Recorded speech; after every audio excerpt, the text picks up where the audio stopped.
Hello, it's Dr. O speaking to you from Australia, and whilst I'm out here I wanted to address a question that's come up about HMOs, housed of multiple occupation, and it's quite interesting because I'm literally here doing a little bit of research on the market and looking through some of the property newspapers here. And by the way, whilst I'm here I can tell you the language is different for HMOs. So in the United Kingdom we call them houses in multiple occupation. Over here they call them boarding houses, and the income generation on properties here in Australia is very, very different to the United Kingdom, for example. So if you're watching this right now and you're asking the question, I want to get into HMOs, but how do I find them? Let me give you some tips. I'm just going to put this newspaper down for a minute. I have to say there's some interesting properties in here. So let me just clarify, a house of multiple occupation, for those of you that are just learning about this, is and I didn't go into house of multiple occupation for about 2.5 to 3 years after I started buying properties. And I often talk about the income pyramid, where the base of the pyramid is the engine that produces your initial cash flow. And that would be your typical buy-to-let properties. So I very much went into that space first. I think we bought some 40 odd properties in the base of that pyramid to start with. And I'm not suggesting you need to go and do that many, but certainly having the experience as a landlord these days, particularly as I'm recording this, plays out very, very much with the banks and with the lenders and with the landlord association, but also with lettings and being a professional yourself. So don't underestimate the importance of getting into the market at the base of the pyramid with buy-to-let properties. And that's probably worth watching my other videos on this. Now, let's go to HMOs for a minute. What are they and how do you find them? Okay, house of multiple occupation is where you essentially put more than one tenant into the property. Now, I don't want to get into the details of the rules and the regulations, but there's one set of rules up to 4 tenants in a property. Then when you start looking at 5, 6 and above tenants, depending on where you're buying in the country, you then start to look at licensing and planning permission and all those sorts of things. So I just want to go to the fundamental principle here is you're looking at taking a house like this and you're putting 1, 2, 3, 4 or 5, 6, 7, 8, 9, 10, 11, 12, depending on what it is.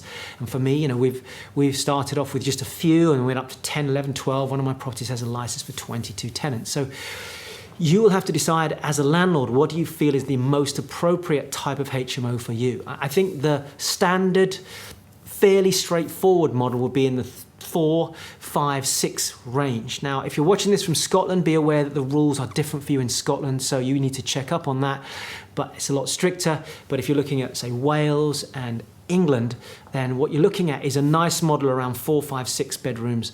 That can start to generate good cash flow for you. Now, you have to consider several things. First thing to consider when you're looking to find properties like this is what type of tenant do you want to have? So for example, in my HMO properties, I have students in some of my HMOs. I also have asylum seekers in other HMOs. I've got working professionals at the low end of the income bracket in some of my HMOs, and I've also got high income generating people in some of my other HMOs. So you can start to see how this works.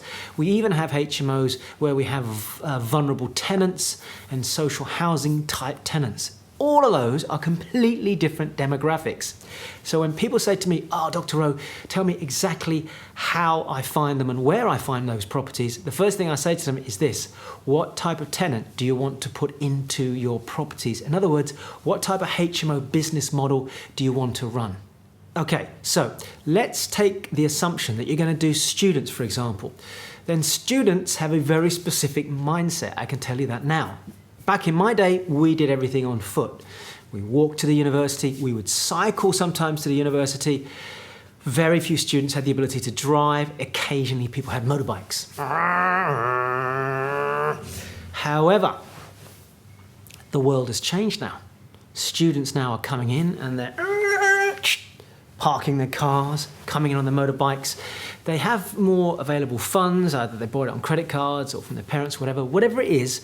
I'm noticing that people are driving more, not as many in some areas as others. It depends on the area of the country. But my point is that now students are prepared to travel a little bit further to the university than they used to be. But that said, if you asked me for a simple rule of thumb, if I were you, I would be thinking 15 minutes, 10 to 15 minutes maximum travel time from where they're living to where the university is. The closer to the university, the better.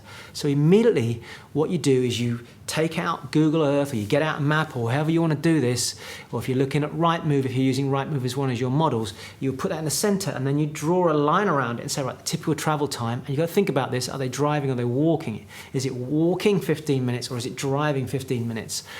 I personally think that for even 15 minutes driving for most students would seem like a long distance.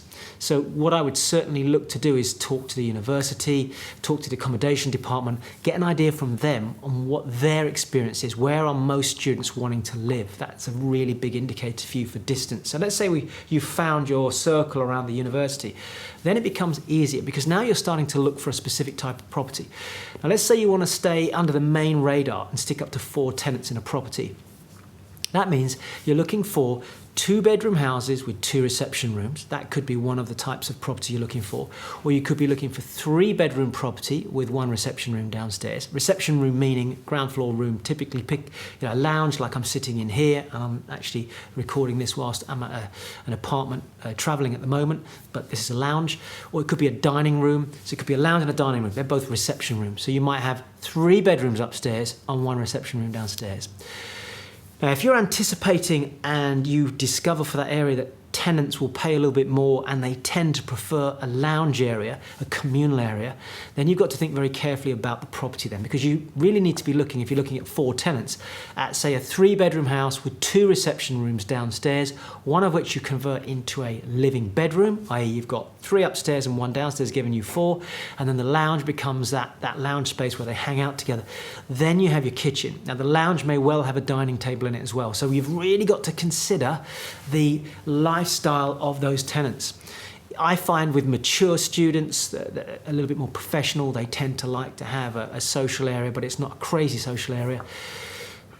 Also, I find with the more mature students, PhD students, master students, for example, they quite like ensuite. So that's another thing you've got to consider is what type of tenant am I going to put in? If you're looking for the students that are more mature and you find that they want an ensuite, then you'd be looking for bigger bedrooms. And remember, when I'm recording this at this moment in time, the square meterage is, for example, a single bedroom around the country, 6.51 square meters. But do go and check that up because there are requirements for double bedrooms, 10 square meters, and you're en suite. So you have to think carefully about what the appropriate square meter is for that area. Don't take my word for it, go and check it out yourself. You're going to get more rent for an ensuite than you would for a standard double bedroom. You're going to get more rent for a double bedroom than you will for a single bedroom. So the choice and the location and how you find these properties comes down firstly to the type of tenant. Now, if you're looking for working professionals who want to commute, then that's a different model altogether. You might use your station as the central place in which you locate your properties, for example, or the local access to the roads if you're going to have driving tenants, and then of course is there parking, and all those sorts of things come into consideration as well. So it's not a simple answer as just saying, oh, you just go do X, Y, and Z. Having basically established the type of tenant and the geographics of where those tenants want to live, then it comes down to the usual ways to find property. So you've got internet searches, you've got word of mouth, driving the street, meeting people, estate agents, letting agents. That's the type of knowledge you're going to have to learn and specialise more in and understand some of the rules and regulations around HMOs in that area. So for example, you've got to be careful of Article 4 because I've seen at auctions properties being sold off by landlords that know they can't own those properties there as HMOs, try and dump them in an auction. Somebody puts their hands up, buys it in an auction, only to find out, yeah, okay, you could rent the property out if it was rentable legally, but you can't because it's an Article 4 area. So there's a whole bunch of considerations to have here. So it's not just as simple as, how do I find them? Because work has to be put on whether it's a buy-to-let property, a social housing property, a HMO property, or a large commercial to residential conversion. The work will always have to be put in to find the properties, but everything is driven by the type of tenant first. Know what the type of tenant is, know what their needs are. For example, amenities is a classic case where you go find a house and you go, great, it's cheap. It's a 4-bedroom, 2 reception rooms, fantastic. I can actually possibly turn this into 5 lettable rooms and use the lounge there to have a communal area. Or it might be that you have a big kitchen which has got a space to have a dining space as well as a loungy kind of space where they can hang out, in which case all the other rooms could be converted into lettable rooms. But it's miles away from any amenities. So the students look online and they say your property there, and then they see somebody else's property, which is only 5 minutes from a supermarket, and they go, I want to go to the one near the supermarket. So what that means is you might get your property let out eventually, but it could take longer, or you might have to drop the rents to fill it because people don't want to pay as much because it's further away from the local amenities. And those amenities typically include things like the supermarket, stuff they can get readily access to, general grocery stores, things that people need on a day-to-day basis. So bear that in mind as well. Hopefully that helps. So I think the key thing with anything to do with HMOs is think in reverse. Imagine what the tenants want. Think about their primary needs, and then think, if you were a tenant in that area, what would you be looking for? Get your map out, start to locate those places, and you will isolate down. Another good indicator is where other people are renting HMOs out. What I also see is if I see a lot of HMOs for let and they're struggling to be let, you typically want to avoid those areas because it's either oversaturated or they're in the wrong location. Good, that's Dr. O signing out on HMOs.